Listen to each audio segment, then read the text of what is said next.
Todos a esta altura de la vida sabemos las formas en que el universo cinematográfico de Marvel se conduce.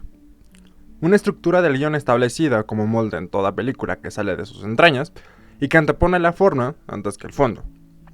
Es decir, nos entrega productos que el público de antemano sabe cómo van a ser, ya sea con el arquetipo del héroe naciente, el héroe ya establecido y conocido o el héroe que va de salida. También ya sea con un villano usualmente genérico, que es derrotado en cada entrega y una historia que privilegia completamente al ya mencionado héroe. Es decir, la forma antes que el fondo. A excepción de Infinity War, casi todas las películas se abrazan a ese molde. La Odisea de Thanos rompe con la estructura del guión y la narrativa, dándonos por primera vez matices dentro de los moldes dicotómicos de buenos contra malos, dejándonos entender la cierta complejidad con la que el Titán Loco fue escrito. Pero incluso en esta cinta el fondo queda siendo el mismo que en la mayoría de películas del UCM. Una historia de héroes contra villanos, más matizada, eso sí, pero el mismo molde canónico a final de cuentas. Hay que reconocer que la forma cambia en esta película, pero el fondo sigue siendo el mismo. Sin embargo, el subtexto tanto de esa película como de las demás que componen este universo apenas si rozan aspectos que muestran esencia como películas en sí hacia el espectador, donde se entrega un mensaje más allá de los elementos literales que se muestran en pantalla.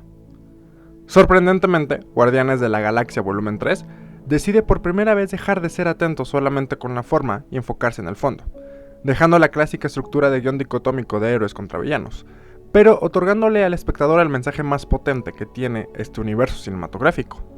Uno que es tratado como lo que es, uno que nos invita a cuestionarnos, reflexionar, incomodarnos, entristecernos, enfurecer y llorar.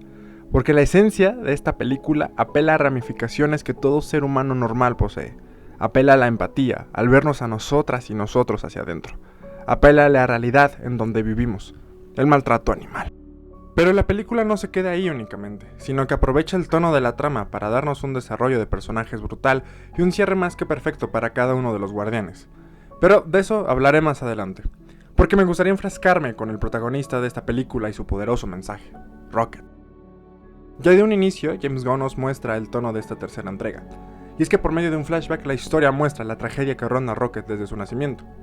Por ejemplo, el hecho de no estar en paz con su pasado, de vivir constantemente con el trauma, lo cual lo hace que se conecte de forma pulcra y coherente con el mensaje del maltrato animal que la película muestra más adelante. Engloba desde el vamos dos aspectos que son tratados de forma seria, triste, trágica, pero también madura, lo cual es un gran acierto de la película y por supuesto de James Gunn. El maltrato animal hace clic con el espectador desde el minuto 1, porque es un problema real, y rápidamente se hace una conexión entre lo que pasa en la pantalla y la vida real, porque muestra perfectamente la desidia, el horror, la indiferencia y la crueldad de los seres humanos con los animales. Este aspecto en la historia realmente mueve toda la película, y conecta con el momento emocional que cada guardián de la galaxia tiene, siendo con Rocket evidentemente de una forma directa. Pero ese mismo trato que la película tiene con él, lo tiene en su modo por ejemplo con Peter Quill, que se ve movido al final de la cinta al regresar a la Tierra para visitar a su abuelo, después de un viaje emocional durante toda la película, que es el que motiva a hacerlo. ¿Y qué decir de Drax y Mantis? Me parece que la utilidad que tuvieron aquí fue enorme y gratificante, porque se mostró que pueden ser más que simples alivios cómicos, por un lado, dejando ver el cariño paternal de Drax, y por otro, la búsqueda de pertenencia de Mantis, características que fueron útiles en momentos específicos de la historia. Y si bien con Groot y Gamora se percibe cierta problemática al encauzar sus destinos, es cierto que esta última fue difícil de escribir para esta película después de los eventos de Avengers Endgame, pero aún así el hecho de ponerla como un personaje que refleje autenticidad, autonomía y dependencia, a comparación por ejemplo de la primera Gamora, es algo bueno, porque finalmente encontró su camino con los devastadores. Caso aparte y mención honorífica con Nebula. Vaya manera de darle desarrollo a este personaje. Simplemente un arco de redención total, creíble, funcional y aprovechado. Viaje que comenzó desde la segunda entrega de esta trilogía y que en Endgame dio ese giro que cristalizó en la tercera y última parte. Pero volviendo con Rocket, la escritura que se le da al inicio de la película con sus símiles mapaches y su travesía que culmina con la liberación de estos es simplemente perfecta. De hecho, si nos ponemos a analizar a cualquier otro personaje del UCM es razonable preguntar, ¿cuál otro personaje tiene un nivel de escritura como Rocket? Piénselo. Es algo muy curioso que de hecho me di cuenta al momento de hacer el guión de este video. Y la verdad es que me parece un personaje con un arco más que completo, porque realmente le da una validación enorme a entender las acciones de este personaje en sus apariciones en películas previas, y que eventualmente se ve emancipado con esta tercera entrega. Es una escritura potente por donde se la mire. Y tal vez la escena en donde se engloba esos elementos de escritura del mapache y en general del guión ocurre en el momento que todos estábamos deseando que no pasara. La escena donde el alto evolucionador asesina a los amigos de Rocket. Genuinamente te enganchas y compadeces tanto a él y a ellos desde un momento. Y es que la película logra exitosamente crear un lazo emocional con el espectador debido a la gravedad de la situación en que se encontraban esos personajes. ¿Realmente quieres que estos salgan con vida de aquí? ¿Realmente quieres que les vaya bien? Esto es algo difícil de lograr en cualquier película, ya sea fuera del UCM o dentro de este universo. Pero no solamente la película juega con esa conexión emocional, sino que el cabrón de Gunn decide darle un giro a lo que tradicionalmente se espera que pase, que es que estos personajes sobreviven. Y en una suerte de unos segundos, todo eso se va al carajo cuando estos son asesinados.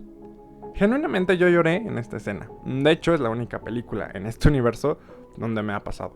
Sí. Y en Endgame probablemente alguna lágrima por la epicidad de la última escena habré soltado. Pero hasta ahí, lo juro.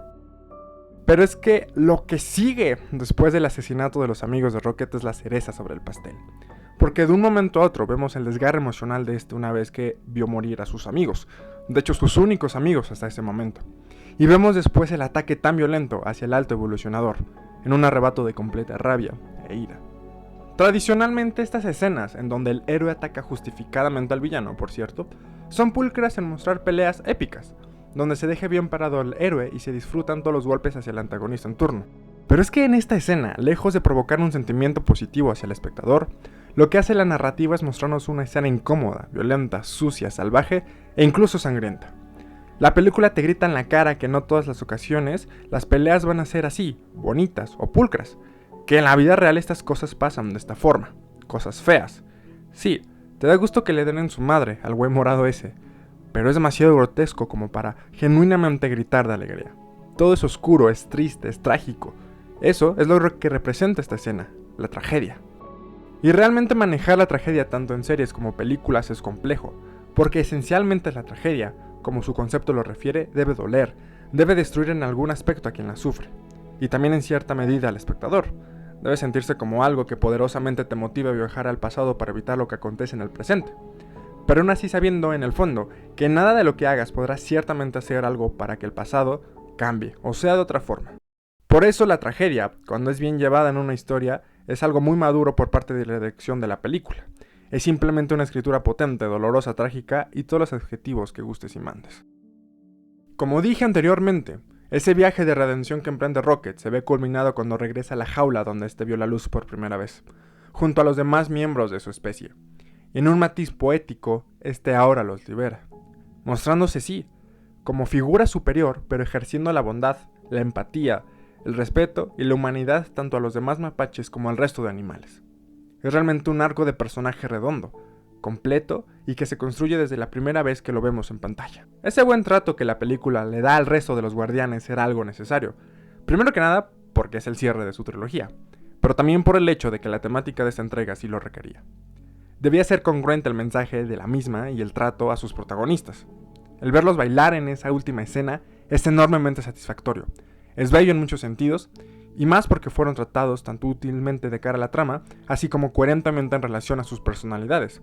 Porque el hecho de que Nebula vea más allá de la actitud cómica de Drax, y vea a un hombre que genuinamente tiene el don de la paternidad, es algo bellísimo.